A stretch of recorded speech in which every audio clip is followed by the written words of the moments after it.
Europeans have read it. What do Americans have every day that you see as a luxury?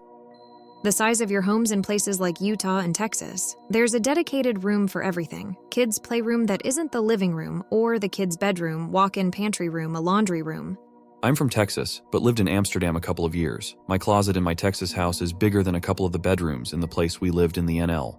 You had multiple bedrooms in Amsterdam? Must be a millionaire. A giant house feels more like a necessity when you can't go anywhere without a car. Yeah, I grew up in NYC, specifically Brooklyn, which is probably the most walkable city. You could walk to a grocery store or take short bus or train rides to anything. Tint apartments were the norm. You'd meet plenty of 30-plus-year-olds without a license because it was unnecessary. Even moving out to NJ, still walkable but more suburban, and that all changes. Had to get my license at 32? Haha, just to go to the supermarket or take my kid to school. We really invested into the suburban sprawl as a country, likely due to car manufacturers and government pressures. Space. America is fucking enormous. Once, on Tumblr, there was a post that went around talking about the differences between American horror stories and European horror stories, and how a lot of European horror stories have a fundamental element of something being very, very old. This led to a discussion about how America has no places like that, which is completely incorrect considering we have very old indigenous communities and structures spanning from Canada to the southernmost tip of South America, but still. And someone made the distinction between the two horror styles that you see a lot. Europe is scary because it's old. The United States is scary because it's huge, just truly vast expanses of land, a lot of it fairly empty. As someone who has taken Greyhounds from the Great Plains to the East Coast many times, it really hits you when you're driving through the Midwest and there's just nothing at all beyond farmland. It is really terrifying when you think about it. Sometimes you're like 100 miles away from civilization and it's just like, fuck man, what if my car breaks down out here? I try not to think about it when I'm on a road trip, but the idea terrifies me, especially as a younger woman who often travels alone.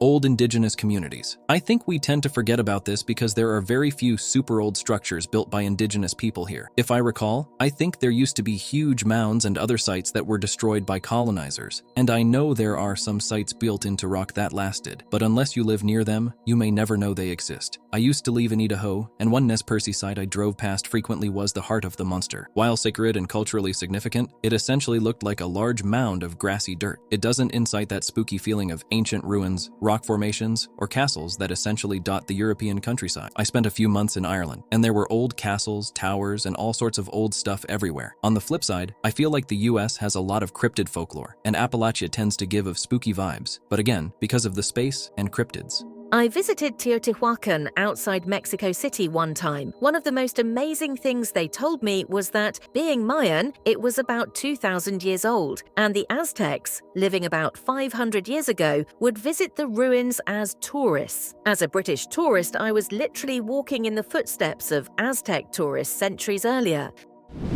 As an Australian, I feel the opposite whenever I visit the US. It's about the same size as Australia, but away from the coasts, Australia is mostly completely empty, whereas the US has the population to actually support secondary and tertiary cities. It's always amazed me going in the US and finding all the not particularly small cities that are considered small. Like, why is Indianapolis a thing? Tucson, Arizona would be the 7th largest city in Australia, and it's just one of many in the US.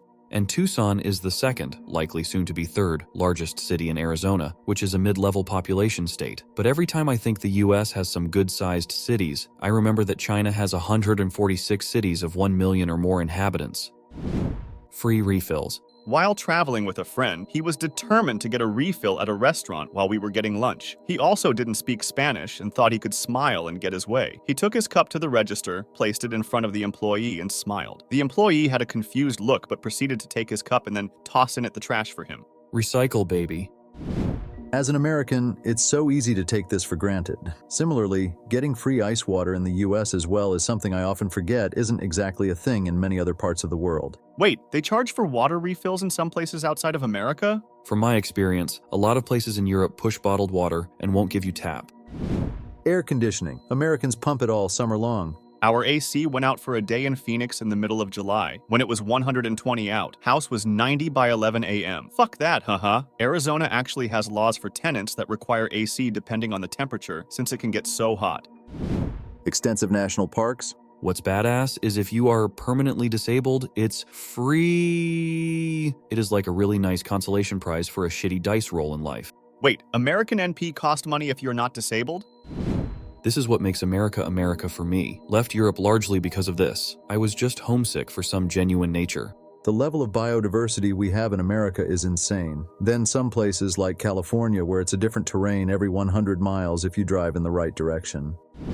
You can pretty much choose to live in any climate you like when you live in the USA and still be in the same country. You like 4 seasons, move to the Northeast. You like humid ocean climate, move to Seattle. You like dry, warm weather, move to Los Angeles. You like desserts, move to Arizona. You like warm and humid weather, move to the Southeast. As a German who loves warm weather, I am always jealous because of those options. If I wanted to try to move somewhere warm, I would have to move to a new country and learn Spanish, Italian, Portuguese, French, Greek, or other Southern European languages. California alone has like 24 biome types. If you like coastal Mediterranean, visit Orange or Santa Barbara counties. In the far north along the coast is temperate rainforests, similar to parts of Japan and New Zealand. California also has various subalpine and mountain meadows, which are similar to meadows found in the Alps. Death Valley is, well, Death Valley. One of, if not the hottest place on Earth. Mojave Desert is probably the most unique biome California offers, home of the strange Joshua Tree forests.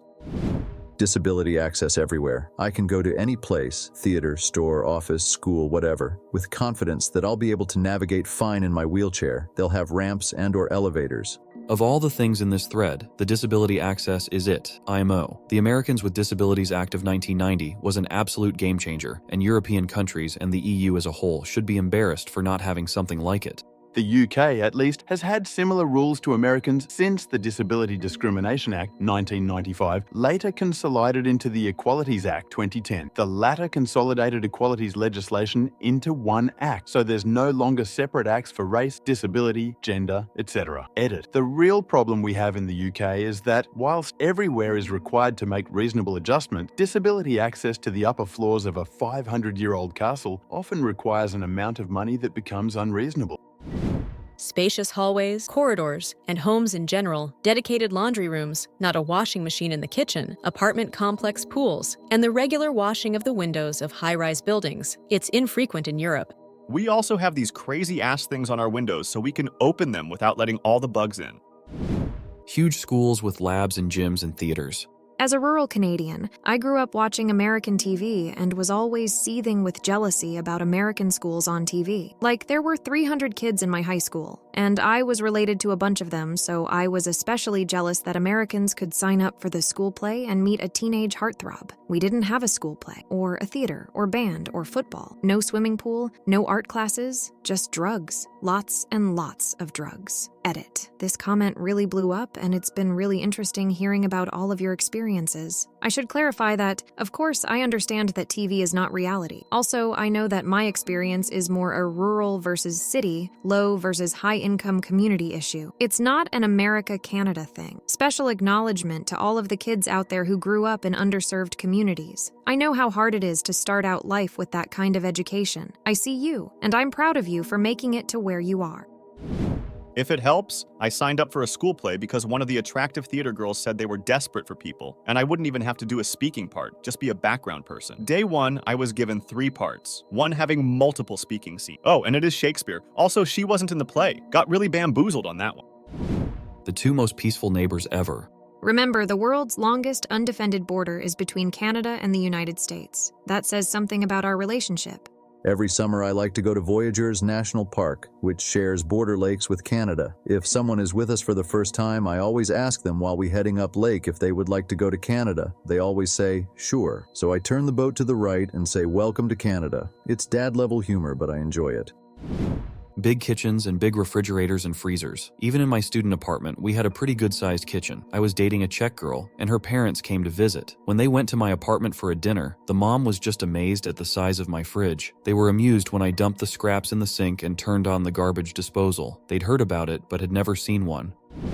I'm a Canadian who just returned from a trip visiting Grand Canyon, Zion, and Vegas. Our last few trips were in Europe. As mentioned elsewhere, drink refills and plentiful bathrooms, clean too, were a nice change. The American National Park system just blows all others out of the water, including Canada's. I'm especially embarrassed about BC's provincial parks. People love to complain that tourists are gross, but the American parks were just as busy, but actually had maintained facilities and people who, work to maintain the parks. I didn't see any TP on any of the trails in the US. Meanwhile, I have PTSD from Garibaldi trails last summer.